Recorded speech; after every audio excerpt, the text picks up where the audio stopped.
Teman-teman sekalian, berjumpa lagi kita hari ini masih membahas tentang tanaman porang.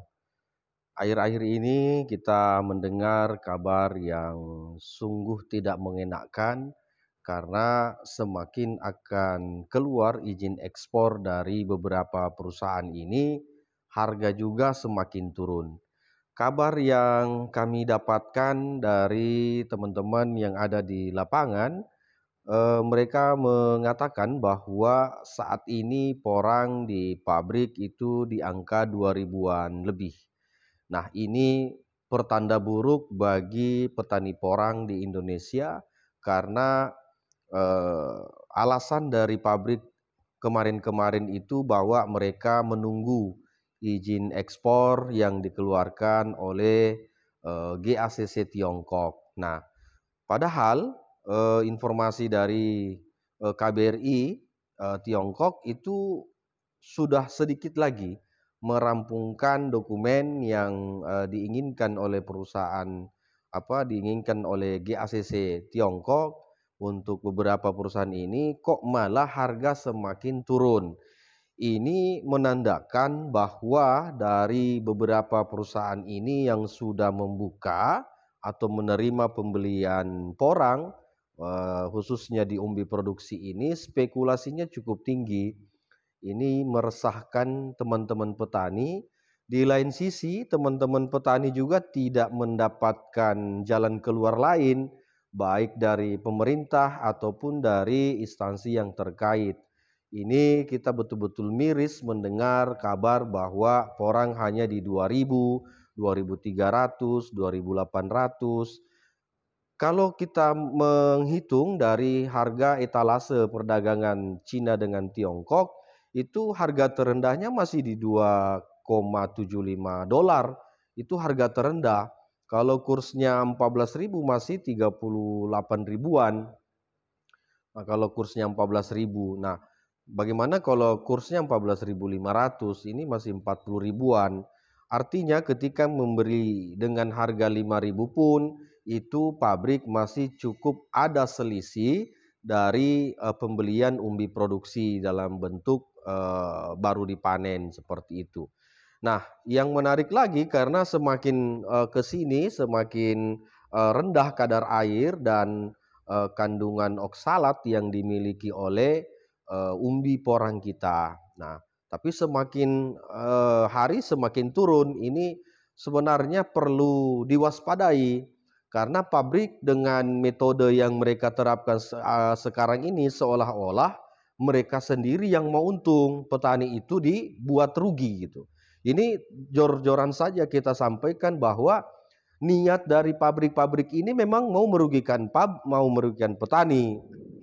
Nah, karena, kita juga tahu seandainya kita tidak tahu harga di Tiongkoknya, bisa saja para pabrik ini berkilah atau beralasan. Tetapi kan kita tahu juga harga dari,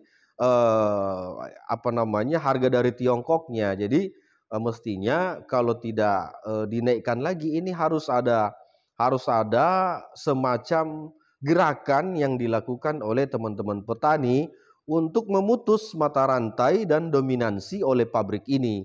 Mereka tidak boleh seperti itu karena petani ini bukan petani sayur, bukan petani tanaman pangan yang lain yang sifatnya hanya beberapa bulan di budidaya terus bisa dipanen. Kalau porang ini berbeda. Porang ini butuh 2 musim untuk menghasilkan. Kalau dibeli dengan harga 2.000, 2.800 paling tinggi, itu petani ini akan menanggung beban yang begitu besar. Jadi harap teman-teman pabrik ini juga pakai hati, jangan pakai nafsu. Kalau mereka memakai nafsu, maka semakin hari porang ini akan semakin turun.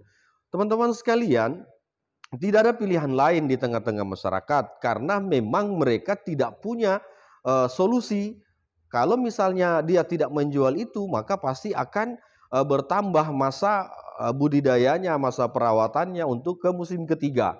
Lah, artinya di situ mereka pasti akan membutuhkan modal lagi. Nah, kondisi saat ini mereka tetap harus jual.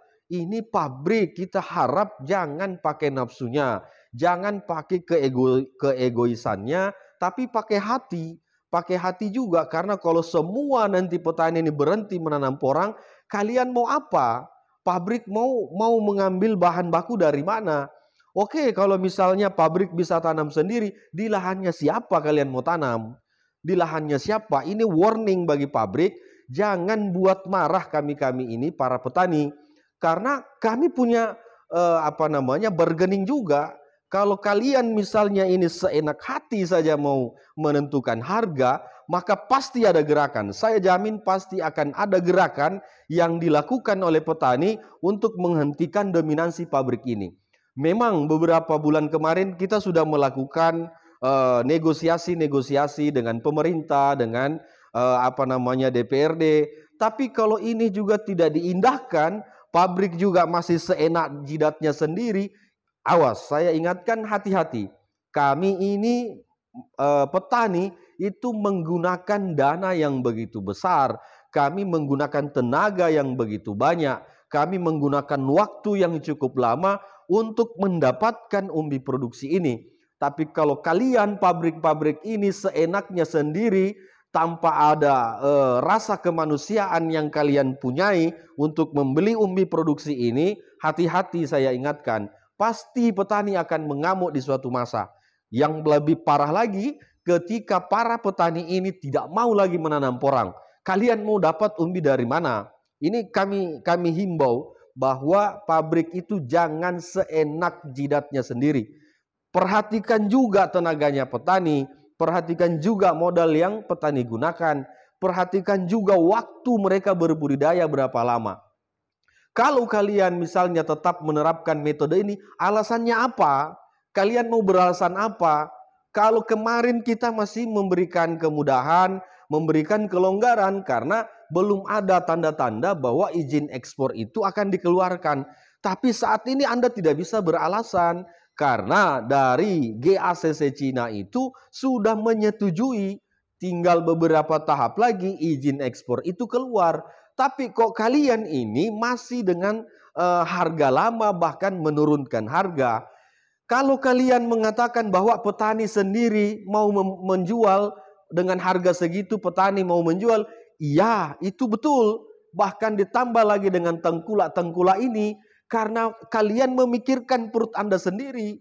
Kalian hanya memikirkan kantong Anda sendiri, tanpa pernah memikirkan bagaimana petani ini berapa lama sehingga mampu menciptakan umbi atau mampu menghasilkan umbi yang kalian beli sekarang. Kalau alasan kalian ini mengatakan hanya trial untuk di pabrik, itu kalian bohong sama sekali. Anda tidak mungkin trial dengan puluhan ribu ton. Anda tidak mungkin trial dengan ratusan ribu ton.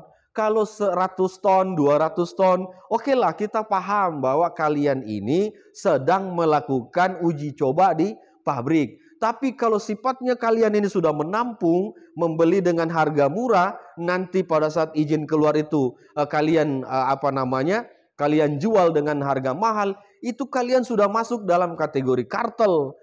Kalau misalnya ini terus terjadi, pasti kalian akan mendapatkan nanti resikonya. Kami ini petani-petani bukan orang bodoh yang bisa kalian ceritai, yang bisa kalian iming-imingi. Kami ini juga punya informasi. Kami juga mendapatkan update-update. Jadi kalian itu jangan membodohi petani gitu loh. Semakin izin ekspor ini mau keluar, semakin kalian ini menurunkan harga. Terus kalau misalnya petani ini semua berhenti, kalian mau dapatkan umbi dari mana? Nah, ini sekarang ini semakin banyak petani, khususnya kami di Sulawesi Selatan, beberapa kabupaten itu sudah mulai membongkar terus hasil produksinya. Karena kenapa? Tidak ada pilihan. Anda mengeluarkan harga berapapun, petani tetap akan jual daripada mereka melanjutkan usaha tanam porangnya. Tapi yang perlu kalian garis bawahi adalah bahwa ketika petani sudah kecewa di tahun ini, jangan harap tahun depan ada lagi yang menanam. Ini warning, sekali lagi saya ingatkan para pabrik, hendaknya kalian pakai hatilah. Kalian pakai hati, kalian belilah dengan harga sewajarnya. Kalau alasannya karena kemarin masih belum ada izin ekspor, ini sebentar lagi izin ekspor akan keluar. Kalau kemarin kalian mengatakan bahwa di Tiongkok harganya lagi jatuh, kami tahu harga di Tiongkok $2.75 per 1 kilogram chipnya. Artinya masih di angka 38 sampai 40 ribu harga terendah. Kalau kalian membeli dengan harga 4.500 sampai 5.000, itu masih untung di kalian. Itu masih untung. Tapi kalau kalian membeli dengan harga 2.000, 2.300, 2.500, terus selisihnya itu terlalu banyak. Kalian yang kaya, petani ini semakin hancur. Bukankah kehidupan yang baik itu kalian untung, petani juga untung. Tapi kalau kalian mendominasi, kalian ini seenaknya sendiri menentukan harga semau-mau kalian, terus petani ini siapa yang akan membuat dia sejahtera? Ingat, perlu diketahui bahwa pabrik itu tidak akan bisa berdaya kalau tidak ada para petani yang menanam. Nah, kalau semua berhenti, kalian mau dapat bahan baku dari mana? Nah, ini perlu para pabrik ini menyimak video ini supaya Anda menggunakan hati, jangan menggunakan nafsu kalian, jangan menggunakan keegoisan kalian. Teman-teman, kita juga sadar petani tidak mungkin harga akan di 7.000, 8.000, 10.000, tidak mungkin. Itu kami pastikan tidak mungkin harga umbi produksi di atas 7.000, 8.000, 10.000. Itu nonsen. Ada satu channel yang mengatakan bisa dengan harga 10.000 sampai 14.000, itu bohong. Kalau di tahun 2022 ini tidak akan mungkin harga umbi produksi sampai ke 7.000.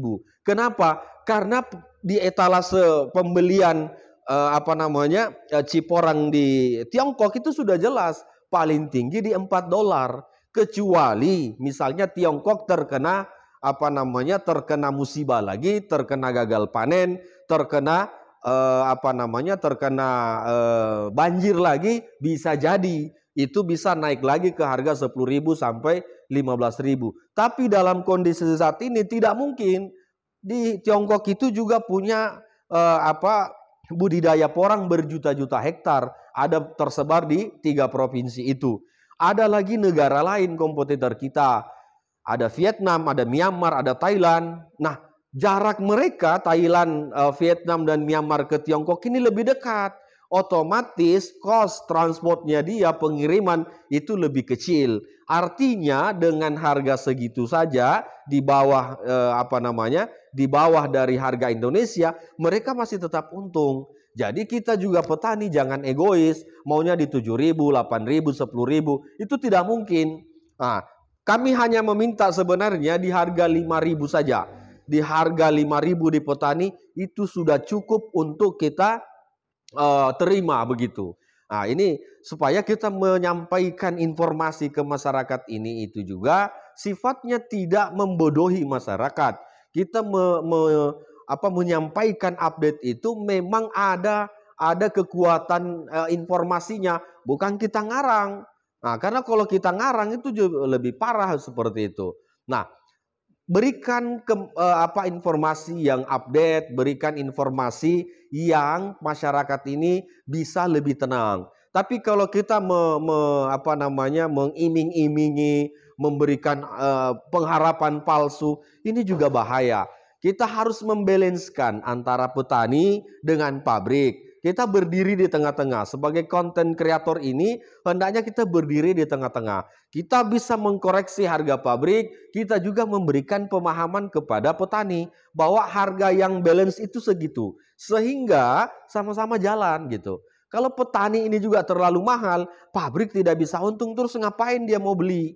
Ngapain dia mau kerjakan begitu? Tapi kalau misalnya harganya berimbang, sama-sama untung. Petani untung, pabrik juga untung, para eksportir juga untung. Sehingga yang kita harapkan itu bisa terjadi seperti itu. Nah, itu ke teman-teman. Jadi hendaknya kita ini saling memakai hati lah. Pabrik memakai hati membeli, menentukan harga. Terus si petani juga memakai hati. Jangan juga terlalu mahal. Kalau terlalu mahal kasihan pabriknya. Nah, kalau mereka tidak untung, bagaimana mereka mau melanjutkan pengolahan dan ekspor chip itu? Saya kira begitu teman-teman, kalau misalnya ada update insya Allah kami akan sampaikan, dan terlebih lagi untuk teman-teman konten kreator yang lain, sampaikan update yang betul-betul ada pegangannya dan tidak menjadi angan-angan belaka pada teman-teman petani. Begitu, salam dari Makassar.